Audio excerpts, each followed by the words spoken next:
Support aku ya dengan cara klik subscribe dan nyalain lonceng belnya supaya aku tetap semangat bikin konten baru yang inspiratif dan menyenangkan.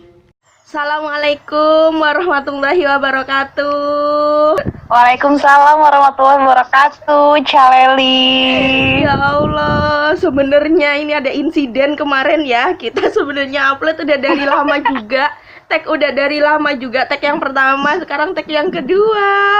Oh ya Allah, maafkan aku. Jadi aku mau woro-woro ke semuanya ini sebenarnya ada insiden kemarin. Sebenarnya kita udah tag di bulan kemarin ya kalau nggak salah ya. Bulan kemarin Juni kalau nggak salah. Ya, bulan lalu. Aku ingetnya tanggal 9 Juni kalau nggak salah. Jadi tanggal 6 Juni. Wah, kamu inget banget, aku malah lupa loh. Iya, tanggal 6 Juni Kak Ajeng, tanggal 9 Juni itu kamu. Nah, mau upload sekitaran Juli, Sabtu malam Minggu. Malah tag ulangnya di Sabtu malam Minggu. Gak apa-apa lah ya, maaf ya Gak sekali apa-apa. lagi ya. Malam mingguan bersama Calel. Malam mingguan bersama kita semua. Nah, di sini kita sama kayak kemarin ya, konsepnya adalah ngobrol-ngobrol ringan sebenarnya, tapi tetap berbobot dan menginspirasi teman-teman semuanya, karena emang tujuan kita kan memberi inspirasi, motivasi, juga ngasih informasi ke teman-teman. Nah, di sini tuh aku tahu lah ya track record kamu di Ma'had, track record kamu di pondok yang dari dulu bagian keamanan. Bayangin, dulu tuh lumayan loh, aku agak takut loh, bayangin. Bukan adik-adik doang kayaknya yang takut sama Bagian kamu ya. galak. Iya, kayak aku tuh takut loh. Terus si Oi itu bilang gini, jangankan kamu Calel, kita juga takut sama dia gitu.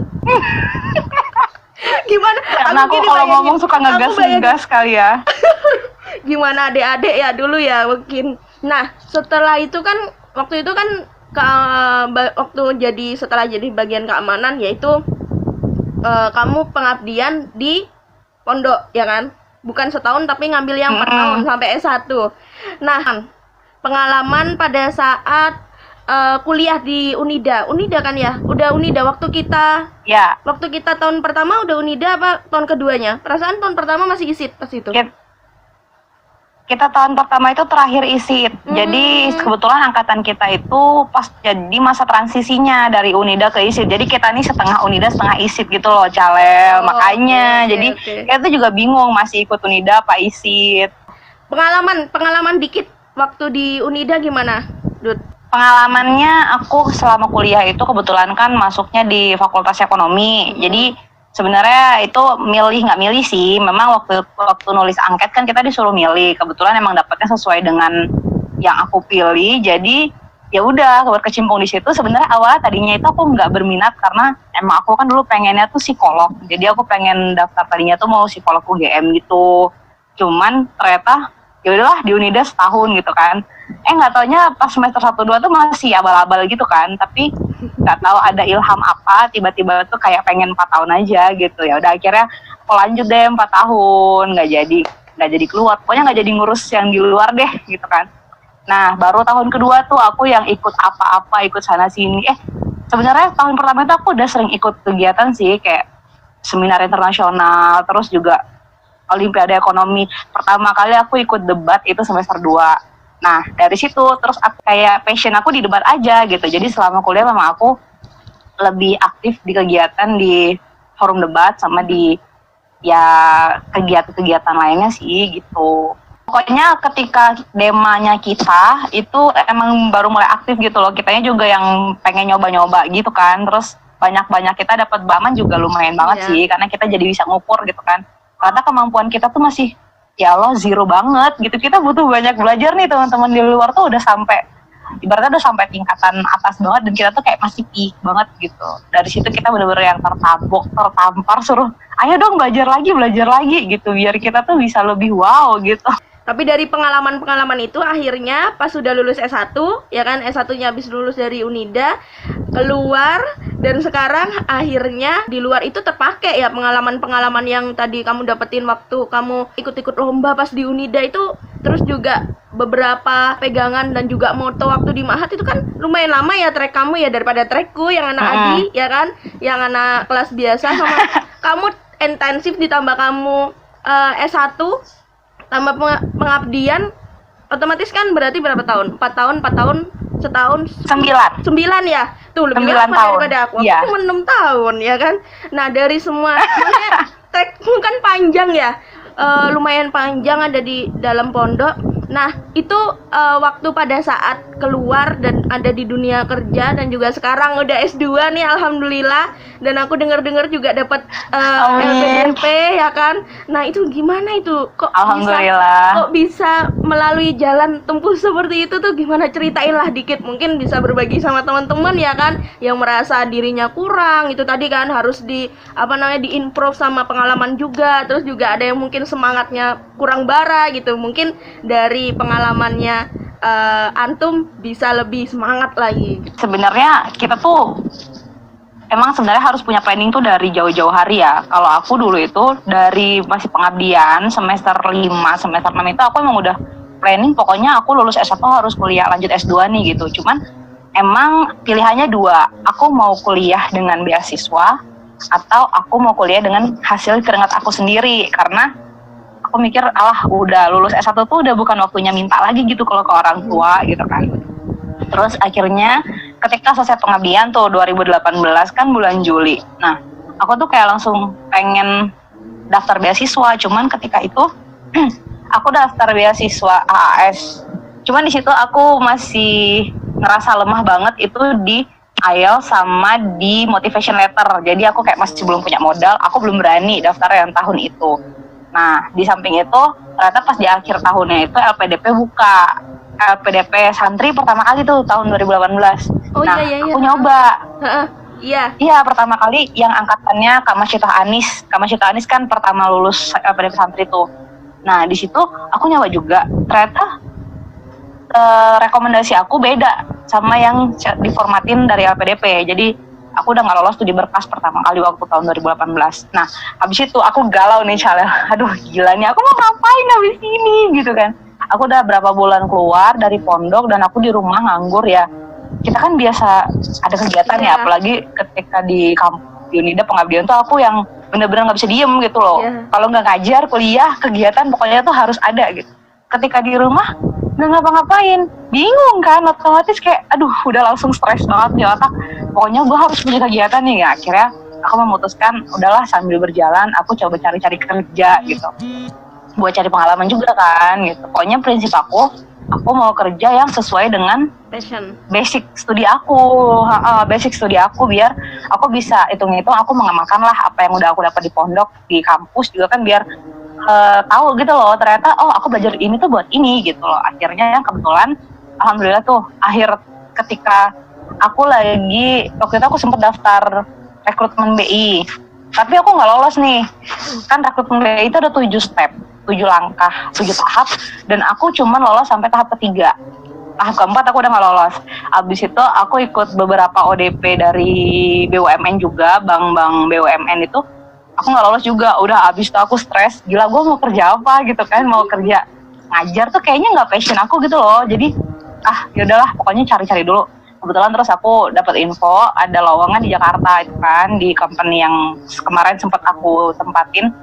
Jadi di situ ada bukaan untuk junior staff finance and accounting. Kataku pas banget dong gitu kan, sesuai dengan basic studi aku yang anak ekonomi gitu.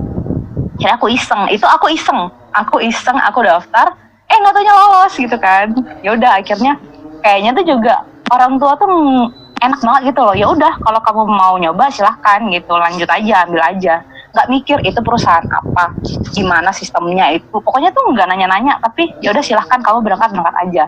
Aku kayak kayaknya mudah banget sih jalan aku gitu. Udah aku jalanin aja gitu kan. Nah ya udah akhirnya aku dari mulai Desember 2018 sampai bulan Februari kemarin itu aku kerja. Ya lumayan sih, namanya baru masuk dunia kerja kan kita kaget ya. Gila gue harus dituntut kayak gini gitu. Emang communication skill itu di dunia kerja dipakai banget. Makanya aku ngerasa jadi dulu tuh ini loh bekal aku ketika aku berorganisasi, ketika aku bersosial itu tuh kepake banget ketika kerja gitu. Emang sebenarnya soft skill itu lebih didahulukan daripada academic skill ketika kita kerja sih. Ya udah di situ di tengah-tengah kerja aku goyah lagi karena bulan Juni itu LPDP buka lagi kan tahun 2019. Di situ Ayung join ke Jakarta, kita kosannya bareng, kita ngekos bareng. Ayung juga kerja, cuman tiba-tiba dia nanya, Dut, ente nggak berminat mau ikut LPDP lagi tahun ini? Nah, aku goyah tuh di situ. Gila, gue ikut nggak ya? Cuman ya sebenarnya aku emang masih pengen banget kan kuliah lagi tuh, lanjut kuliah. Sebenarnya tadinya aku udah mikir, udah gue mau kerja aja, mau nabung buat kuliah gitu. Ternyata Ayung bilang, coba aja kali Dut LPDP gitu kan. Kita bisa lihat nih kemarin tuh ente tuh kurangnya di mana gitu. Ya udah, aku review lagi dong kemarin kekurangan aku di mana gitu. Ternyata memang rekomendasi. Jadi aku benar-benar prepare itu dari berkas, semua surat-surat rekomendasi itu aku benar-benar yang nanya sana sini, nanya. Kebetulan ada Bele kan yang udah lolos, aku nanya ke Bele, terus aku nanya ke Vita Fatima yang kebetulan jalurnya sama-sama jalur santri. Akhirnya udah di situ aku nyambi kerja sambil daftar LPDP. Ya udah deh, terus jadi di awal itu emang berat banget, Calel. Aku nggak boleh ikut pertamanya sama bos aku. Kamu tuh ngapain? Kamu tuh masih baru tahun pertama gitu kan. Masa ya kamu mau langsung ini sih gitu. Sebenarnya itu belum ke direktur, aku baru ngomong ke supervisor aku. Aku baru curhat gitu lah. Bu gimana nih, aku pengen nyoba daftar beasiswa gitu, kira-kira gimana ya, kataku gitu kan. Ternyata ya itu supervisor aku udah ngapain sih, udah lo kamu tuh di sini tuh lebih kamu tuh bakalan dapet banyak. Kamu nanti kalau emang mau kuliah lagi bisa kok dikuliahin dari kantor gitu nanti. Tapi kan kita harus balik dong, ya nggak sih? Nah gue mikirnya gue nggak mau terikat nih gitu. Ya udah, akhirnya aku kan ketika seleksi berkas itu harus ada surat izin dari direktur atau atasan kalau kita kerja. Jadi mau nggak mau aku harus ngomong dong ya. Tapi tadinya aku pengennya nggak ngomong karena aku bisa sendiri bikin surat izinnya, kan bisa aku bikin sendiri. Ibaratnya kita bisa manipulasi gitu ya. Cuman itu tadi karena kita nggak biasa kayak gitu, jadi udah aku tampang polos, aku berani-beraniin, aku ngomong ke bos aku gitu kan, Pak, ke direktur aku gitu kan, Pak, saya mau coba daftar beasiswa. Aku jelasin gitu kan, panjang lebar. Akhirnya malahan nggak diduga-duga direktur aku tuh malah ngedukung 100%. Oh ya udah nggak apa-apa, bagus kamu lanjut kuliah, silahkan. Mana sini suratnya, saya tanda tanganin. Ya udah, aku udah dapet izin. Plong banget rasanya ketika kita dapat izin itu langsung yang wow gitu. Ya udah akhirnya udah aku urus berkas-berkasnya, sempet down. Jadi ketika pengumpulan berkas itu kita harus ngerjain 2 esai proposal studi sama rencana studi. Nah itu aku bikin sebenarnya gampang ya bikin esai itu, cuman karena aku udah lama nggak nulis jadi kayak aduh lama banget sih gue ngulur biasa. Gimana sih kita yang biasa SKS kan kerjanya ntar aja deh kalau udah last time gitu, last minute baru ngerjain. Nah waktu itu udah mau last minute, hamin sebulan deh kayaknya.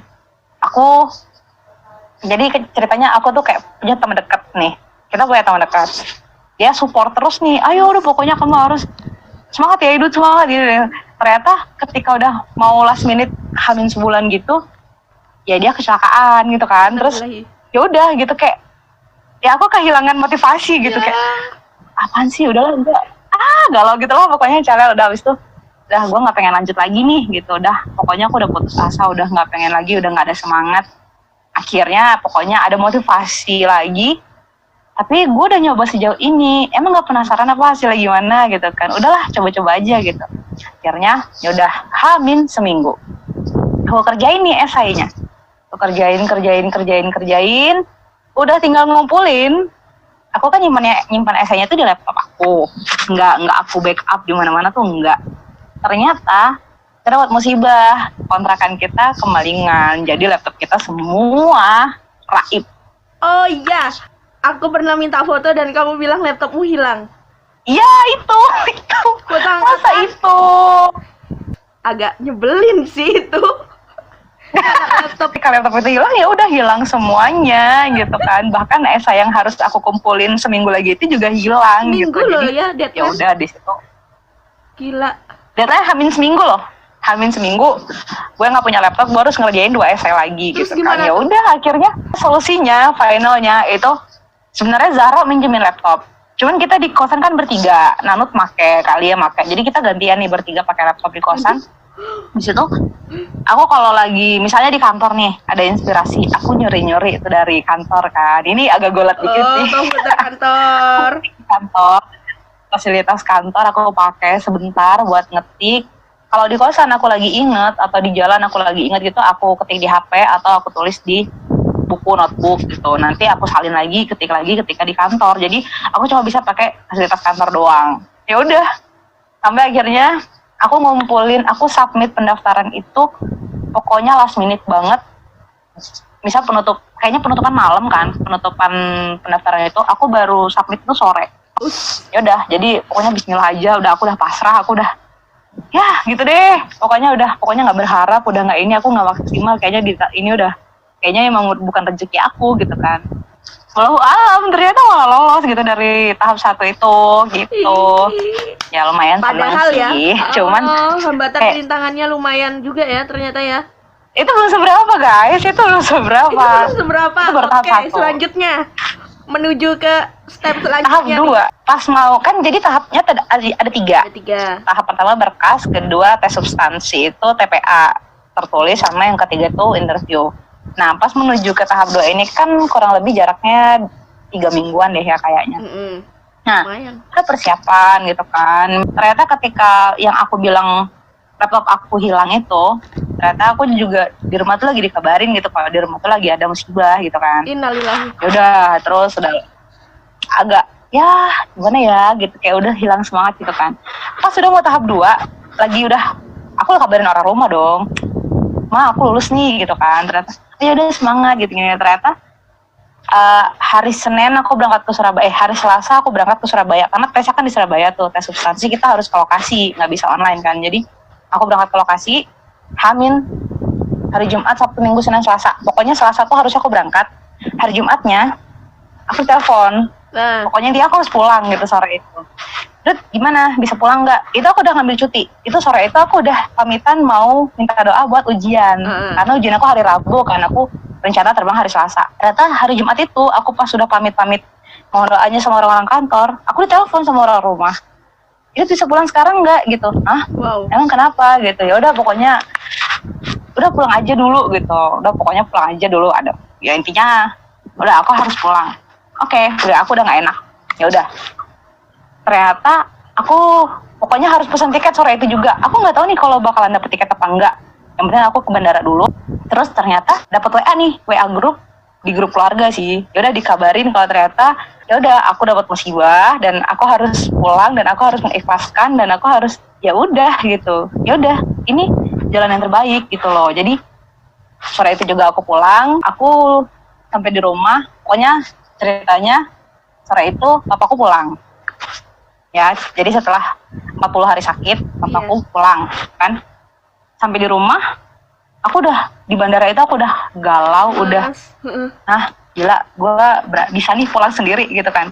Sore itu aku pulang, aku nggak ngomong sama orang kantor karena aku nggak mau dianggap lemah. Aku pasti kalau nggak mau aku bakal mewek tuh di kantor gitu kan. Jadi aku di kantor aku cuma bilang, Pak saya mau pamit pulang duluan ya. Itu kan harusnya aku pulang kantor jam 5, tapi aku jam 3 udah izin. Jadi aku di telepon itu kan setengah 3-an gitu. Di telepon itu jam 3-an, aku jam setengah 4 udah izin. Nah ternyata aku di telepon, terus aku izinnya, Pak saya mau pulang dulu ke rumah. Loh kenapa pulang? Kamu kan mau ke Surabaya hari Selasa gitu. Nggak usah langsung aja gitu. Pulangnya nanti aja kalau udah selesai tes gitu kan. Aku nggak ngomong, aku pulang kenapa? Nggak apa-apa, pokoknya saya mau pulang dulu. Kata aku gitu kan. Habis itu, oh ya udah nggak apa-apa gitu. Pas aku di jalan mau ke Manggarai kan naik kereta bandaranya dari Manggarai. Aku ngomong ke HRD aku. Iya aku ngabarin lah pokoknya intinya, Bu maaf Bu saya harus pulang soalnya bapak saya meninggal gini gitu kan. Terus oh ya udah nggak apa-apa. Loh kamu kok nggak ngabarin sih tadi gitu kan. Terus langsung direktur aku tuh nelpon aku sepanjang jalan, kamu kenapa nggak ngomong gitu kan, kamu tuh kenapa pokoknya sekarang gimana, kamu sama siapa di sana? Saya sendirian Pak gitu kan. Udah sekarang kamu berhenti di stasiun terdekat, terus nanti dijemput sama sopir, udah kamu dianterin pulang, besok subuh kamu nyampe, karena saya nggak yakin kamu bakalan dapet tiket gitu kan ke rumah. Aku juga sebenarnya gila, gue bakal dapet tiket nggak nih, ternyata aku sampai langsung ke Terminal 1 kan, karena aku tahu flight terakhir ke Lampung itu jam 7 malam itu Lion. Jadi aku langsung ke Terminal 1, langsung nyari tiket. Aku nggak dapet tiket dong, calel. Sampai ditelepon lagi nih, gimana Ida dapet tiket nggak? Belum Pak, belum ke loket, tapi tadi katanya masih bakalan dapet sih gitu kan. Terus ternyata udah nggak usah, kamu tunggu di bandara dijemput. Nggak usah Pak, saya coba dulu kataku gitu. Pokoknya di situ aku berpikiran aku pasti dapat, aku pasti dapat gitu kan. Terus aku dapat tiket, alhamdulillahnya aku dapat tiket. Itu satu tiket karena ada orang yang nggak jadi. Aku lari-lari. Pokoknya 5 menit lagi udah mau boarding tuh pesawat. Coba udah cepetan panggilan terakhir. Jadi aku dari loket lari ke check-in, langsung lari. Sampai pesawat pokoknya aku udah ngos-ngosan. Udah aku dijemput di bandara, nyampe rumah malam. Dan malam itu juga aku udah berpikiran, gila gue harus berangkat ke Surabaya, gimana nih gitu kan. Aku akhirnya subuh-subuh nih aku ngomong ke mamaku, makanya aku nggak jadi aja deh gitu kan. Soalnya nggak mungkin gitu loh masih kayak gini, masa aku mau tinggalin pergi sih gitu kan. Cuman kata mama, ya udah nggak apa-apa berangkat aja, udah nanggung, kamu tuh udah tinggal jalanin aja gitu kan, tinggal dikit lagi kok. Kalau memang ini nggak lolos ya udah nggak apa-apa, ikhlasin, yang penting kamu sekarang berangkat, soalnya udah pesan tiket, aku udah pokoknya udah lain-lain lah. Ya udah akhirnya aku tetap berangkat juga. Jadi di rumah masih suasana berkabung ya, masih banyak saudara-saudara aku belum pada pulang. Hari Selasa itu aku berangkat Selasa malam, aku ke Jakarta dulu sih. Jadi hari Senin aku berangkat ke Jakarta, ke kosan dulu kan, ngambil baju, ngambil segala macam peralatannya. Aku langsung berangkat hari Selasa malam sampai Surabaya itu jam 2 malam. Jam 2 malam. Siapa yang jemput? Dari Jakarta. Nggak ada yang jemput. Terus? Jadi aku sampai di Surabaya. Itu aku dari Jakarta naik pesawatnya ke Solo karena aku nganterin adekku dulu ke Mantingan. Oke. Dia juga harus balik kan, cuma dapat izinnya 3 hari. Habis itu dari Solo ke Surabaya aku naik bis apa sih? Mira ya? Eka atau Mira gitu, aku lupa. Pokoknya ahwatnya itu deh. Oh iya. Nah, aku berangkat di Surabaya, aku tidur di kosannya Andin. Jadi aku teror Andin nih. Din pokoknya jangan tidur dulu ya gitu. Ya udah pokoknya aku tungguin kata dia. Jam 2 malam aku sampai terminal Bungur ya, Surabaya tuh. Iya. Gila, kamu di terminal. Aku sampai jam 2 malam. Padahal aku udah deg-degan. Kan yang aku dengar ceritanya tuh terminal Surabaya itu mengerikan ya. Jadi udah deg-degan banget nih. Katanya ada jam 2 malam itu aku sampai di terminal, aku langsung naik Gojek ke kosan Andin. Nyampe pokoknya kurang lebih jam 2:30 gitu deh. Aku cuma tidur bentar, jam 7 pagi aku tes. Ujian substansi itu, ujian tulis.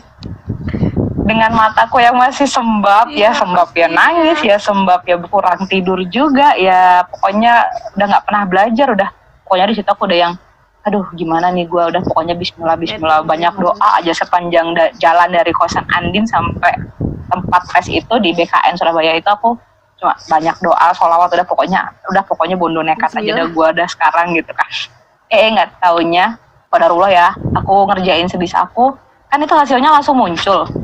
Gak taunya nilai aku, skor aku tuh lumayan masuk 15 besar, posisi 15 tertinggi tuh di gelombang itu.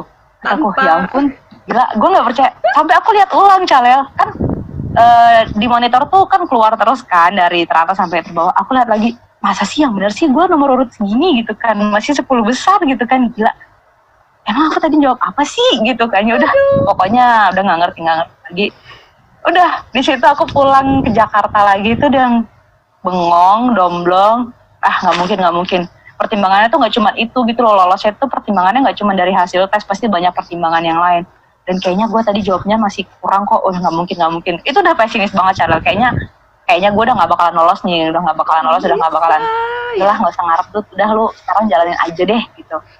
Yaudah, ternyata pas pengumuman aku malah Ayum tuh yang ngabarin aku. Udah buka pengumuman belum gitu? Belum Yum, ntar aja deh. Aku udah yang, soalnya aku udah nggak berharap banget kan Calel, jadi aku udah yang nggak semangat gitu loh. Udahlah, malas lah gue gitu. Malah Ayum, udah cepetan buka gitu. Dia nanya, kalau nggak dia nanyain terus, aku nggak bakalan buka. Katanya pas aku buka, lolos lagi ke seleksi selanjutnya gitu kan. Sumpah ya soalnya sempet aku nggak percaya sih, sebenarnya nggak percaya banget gitu, kayak masa sih gitu kan, ini tuh kayaknya nggak mungkin gitu, kayaknya salah gitu. Aku sampai ngirim email loh ke CRM LPDP itu, emang bener maksudnya ini tuh sudah valid gitu kan di pengumuman lo, iya kak silahkan dilihat gitu. Aku lihat berkali-kali, aku buka akun aku dan nggak berubah, tetap aja selamat Anda lolos. Ya udah, ya udahlah. Terus nah pas yang gelombang ketiga ini itu sebenarnya lebih ke kegalauannya itu galau di akunya. Ujian itu bukan yang berat-berat banget, tapi malah di akunya gitu. Karena di situ aku udah yang mikir, bener nggak ya aku bakalan ngambil gitu. Soalnya kayaknya bimbang. Pertimbangannya aku lebih pengen di rumah gitu kan, sama orang tua aku, sama pengen nemenin mama aku di rumah. Udah nggak pengen lagi loh. Pokoknya udah nggak pengen lagi kuliah. Buat apa juga gitu toh. Kan aku tuh tadinya aku mau ikut LPDP ini, aku izin ke papaku susah banget. Tahun lalu aku mau ikutnya luar negeri, Calel. Jadi pas 2018 aku daftarnya luar negeri, tapi boleh sama papamu. Karena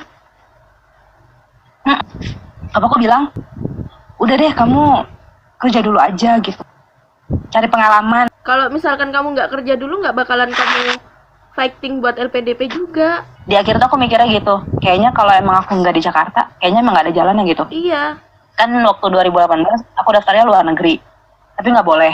Kata bapakku, udahlah kamu cari pengalaman dulu aja gitu, nggak usah macem-macem. Lagian luar negeri jauh, kamu tuh anak cewek, belum nikah, terus udah kamu tuh udah di dalam aja gitu. Ya udah oke, aku daftar kerja itu setengah hati gitu kan, kayak ya udah gitu. Ternyata lolos Jakarta, ternyata jalannya kayak gini. Nah pas yang aku mau daftar LPDP yang tahun 2019 ini, aku nego sih, aku ikut ya, tapi dalam negeri deh nggak apa-apa kataku. Oh ya udah nggak apa-apa. Nah ternyata aku udah hampir lolos kan, udah mau ke tahap 3, ya ngapain juga aku ikut lagi, toh juga papaku udah nggak ada gitu loh, buat apa sih gitu. Nah terus di situ aku merenungi, gue salah niat deh kayaknya, buat apa sih gue tuh ikut ini. Oh ternyata emang ya udah aku lurusin tuh niat gitu. Aku ikut ini tuh karena memang aku pengen belajar, aku bukan buat nunjukin apapun, toh juga jadi apa kita, yang penting kita bahagia, itu malah yang bikin orang tua bahagia gitu kan. Karena orang tua itu bahagia bukan karena ngeliat kesuksesan kita, tapi ngeliat gimana kita bisa bahagia gitu. Jadi akhirnya di situ udah aku galau-galau, mamaku juga udah yang ya terserah kamu mau lanjutin apa enggak gitu. Terus aku nanya, tapi mama kesepian gak di rumah gitu kan. Apaan sih gue melo banget jadi anak. Terus kata mama, ya kalau kesepian ya enggak lah, toh kan bisa nelpon, bisa ini gitu kan. Ya iya sih, cuman kayak berat aja gitu loh. Terus kata mama, yaudah kamu istihoroh gitu. Aku istihoroh. Ya udah setelah banyak pertimbangan akhirnya ya udah coba aja dulu gitu sampai interview. Ya udah aku interview. Akhirnya ya udah gitu. Ternyata hasilnya memang aku disuruh lolos dan aku dikasih kesempatan buat ngerasain nih jadi salah satu penerima beasiswa itu. Tapi yang aku sadar, itu tuh baru awal gitu. Itu tuh baru awal perjuangan, itu belum apa-apa. Di depan itu masih banyak jalan terjal lainnya, dan ternyata aku sekarang mengalami banyak jalan terjal lainnya sebelum memulai masa studi itu. Jadi emang intinya kita tuh nggak boleh cepat puas. Kita nggak bisa cepat puas dengan apa yang kita dapat, karena ya masih banyak sih jalan-jalan berliku lainnya di depan kita kayak gitu. Pasti harusnya kita tetap gali-gali terus ya. Emang bener itu tadi katamu, nggak boleh cepet puas. Oh iya Idut, ngomong-ngomong, pas kamu waktu keterima jalur pertama kan ada 3 step ya, jalur pertama 2, 3. Jalur pertama almarhum papamu berarti tahu ya kalau kamu udah lolos? Tahu. Terus gimana? Tahap pertama itu tahu. Seneng pasti ya seneng ya, maksudnya ya seneng banget gitu loh. Tapi ketika aku pengumuman itu kan aku udah mulai sakit tuh, jadi udah mulai yang nggak bisa respon banyak, cuman oh ya udah alhamdulillah gitu. Cuman ya udah gitu, intinya terserah kamu mau lanjut apa enggak. Tapi sebenarnya mama papa nyuruhnya lanjut sih, karena kan aku lumayan sering pulang kan. Sebelumnya itu aku hampir 2 minggu sekali tuh setiap weekend balik ke Lampung, Jakarta Lampung gitu. Cuman ketika tahu aku lolos tahap pertama, udahlah kamu tuh nggak usah sering pulang, mendingan duitnya ditabung buat ongkos ke Surabaya gitu. Ya udah aku, jadi semenjak papaku mulai sakit sampai nggak ada itu aku sama sekali nggak pulang. 40 hari aku nggak pulang, sampai pas papaku nggak ada itu baru aku pulang. Dan abis itu aku setiap minggu pulang. Ya aku cuma nyesel sih, maksudnya ketika pas lagi drop-dropnya itu kenapa aku nggak ada gitu loh. Cuman ya buat apa juga disesali gitu, udah terlanjur juga kan ya. Emang dan di situ dan itu kejadian itu dari bulan Agustus sampai bulan Oktober. Jadi ketika aku ulang tahun tanggal 5 September itu kayak aku tuh bener-bener dapat kado gila sih, kado kado ulang tahun gue tahun ini tuh kok gini banget gitu, aku tuh mikir gitu kayak. Tapi setelah itu kayak banyak perubahan sih buat diri aku sendiri, jadi banyak berubah dari mulai pola pikir, sikap segala macam tuh merubah semuanya. Makanya aku bilang 2019 itu tahun revolusi terbesarnya hidup deh gitu. Tapi di sini aku nangkep sih dari sepanjang ceritamu yang emang luar biasa banget nih Dut. Emang kayaknya salah satu jawaban dari doa papamu deh. Soalnya kan papamu bilang kan nggak boleh daftar di luar negeri dulu. Terus kamu daftar di dalam negeri kan buat LPDP. Nah habis itu disuruh kerja dulu, salah satunya kan. Kalau misalkan kamu nggak kerja dulu, kamu nggak bakalan ketemu Ayum lah, terus nanya-nanya juga lah ke teman angkatan ya kan. Tadi kayak Belle, Vita itu sangat-sangat membantu sih menurutku. Terus juga di dunia kerja kamu juga welcome sama kamu. Ya udah, nggak apa-apa kamu kuliah aja gitu, nggak apa-apa LPDP dan sebagainya, nggak apa-apa. Malah bos kamu juga habis itu kayak nggak apa-apa kamu kuliah aja lagi, nggak apa-apa gitu kan ya. Kayak ya udah kan ada yang atasannya juga ada yang kayak ya enggak gitu, kita kuliah lagi ya kan. Kamu dipermudah semuanya. Kayak jalan mungkin iya hambatan rintangan kamu mungkin di satu sisi emang berat banget menurut aku, tapi di satu sisi lagi itu dipermudah gitu.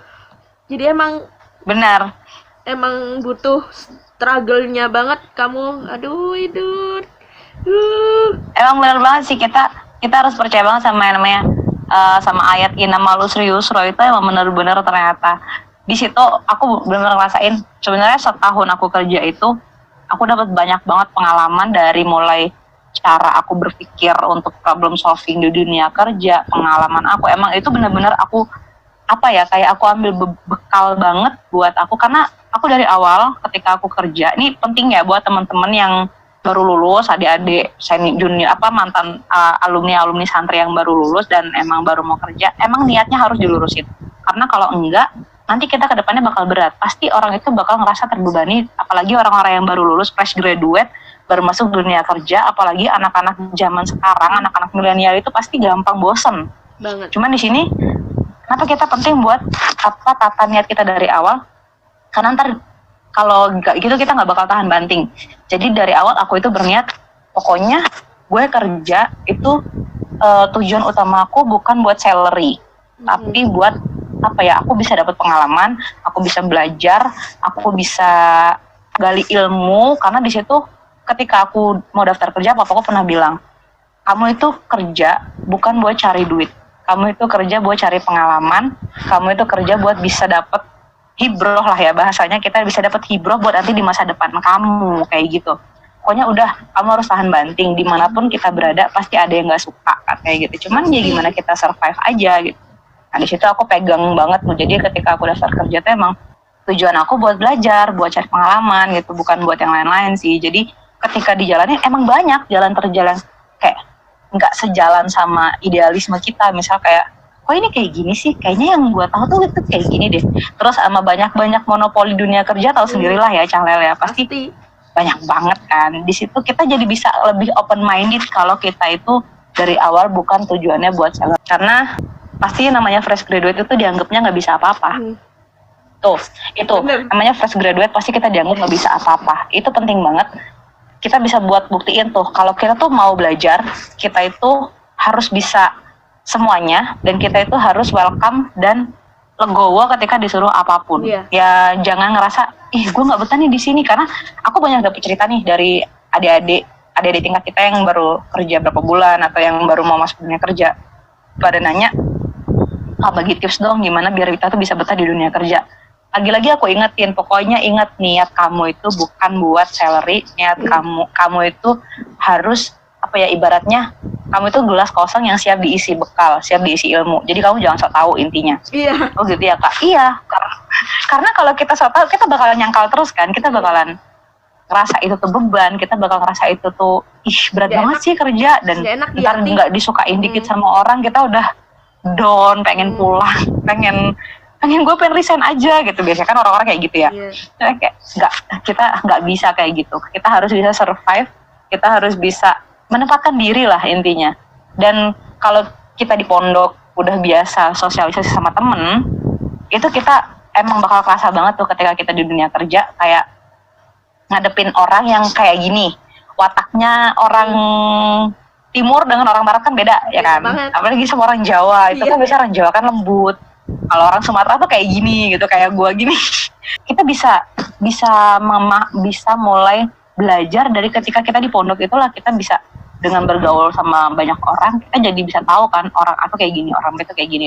Ketika di dunia kerja kita bisa paham nih orang-orang kayak gitu, dan kita bisa maklum adanya kayak gitu.